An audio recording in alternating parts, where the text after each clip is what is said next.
Everybody thinks Bitcoin's crashing. Everyone thinks it's the end of the world. Everything is going to shit. Gold is taking over. We should have bought gold. We should have bought silver. And people who are saying this, they do not understand what the hell is actually going on, and they don't understand what they hold. If you have Bitcoin right now and you think it's a Ponzi scheme and you think Saylor lied to us and whatever other person told you to buy Bitcoin and the time has passed and it's a get rich quick scheme and I should have bought meme coins, you don't understand what you hold. Let me explain. So, the reason why Bitcoin will not only get to $100,000, it will go beyond that, much beyond that. It has no top, is because the government has debt.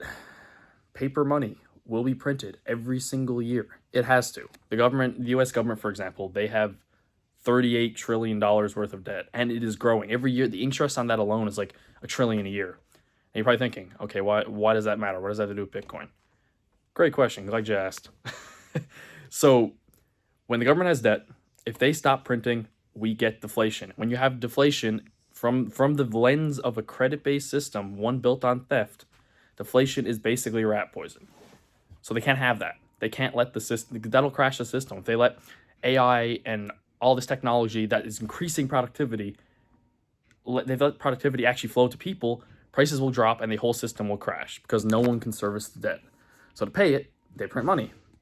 That's how the whole system works. It is built on borrowed money. It's built on stealing time and energy from future generations. That's how the entire world runs. It's ran like that for a few decades now.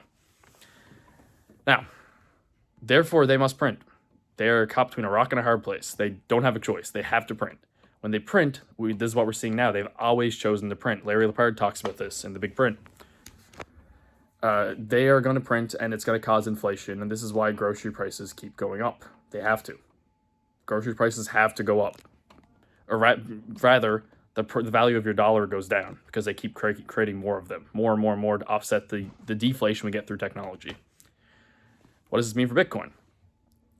So I'll explain this with apples. I've said this a few times now, but in case you're new, the way money works, if you have, let's say you have 10 apples and $10 in the economy, all the dollars, so the $10 will all buy up all the apples, so $1 each. If you keep increasing the number of dollars, so if you have 10 apples and the next year you double the money supply, the apples now cost $2. If you then make $100 in the economy, you still only have 10 apples. Now each apple costs $10. That's what happens. The more you increase the money supply, the more everything costs to buy. And everyone gets poorer and poorer. And this is what's happening. It's happening right now. Now, the thing with this is why it relates to Bitcoin. If you see this and you're like, oh my God, Bitcoin's gonna crash, all this inflation, this is so bad, it's good for Bitcoin. Okay, it's awful for people who are stuck in the fiat money system, which is most people. But when you have something like Bitcoin, you can't create more of it.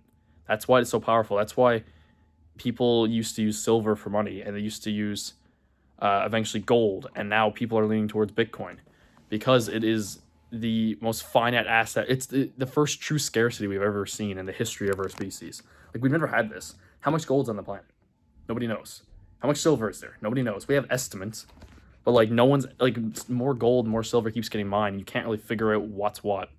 With Bitcoin, there is 21 million coins. 20 million just got mined. There's like a million left. Once that's gone, that is all the Bitcoin in the history of our species that you will ever see. So if you're buying that now, and the government, you only have so many Bitcoin in the world, 21 million. It's even less than that because some coins are lost.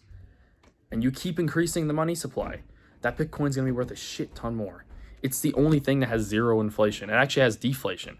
If you're measuring in terms of Bitcoin, if you're running an economy fully on it, where the number of Bitcoin stays the exact same year after year, as AI comes in, which it's gonna, and it's already happening, it's developing exponentially, and it increases productivity, and you get robots, you get all this shit, that it's speeding up how fast and how quickly we can make things.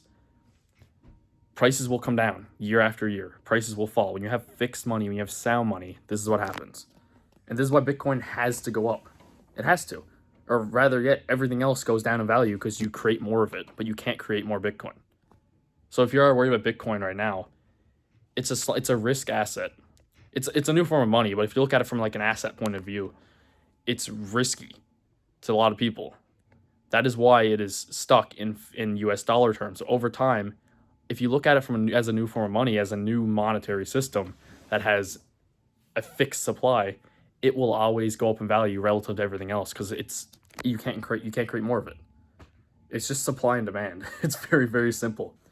It was the lowest stock. It's the highest or lowest stock to flow ratio. I'm not sure what that term means. I can't remember. I know what it means. I just can't remember which one's which.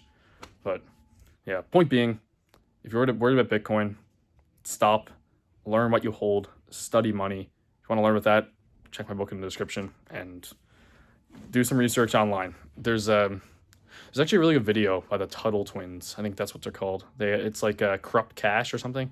It's like a 20-minute episode cartoon. If you want a really simple explanation of what happens when you manipulate the money supply and what we're seeing right now, is very, very good. Very simple. So I'm a big fan of that. Big fan of that video. But anyways, hope you enjoyed. See you in the next one.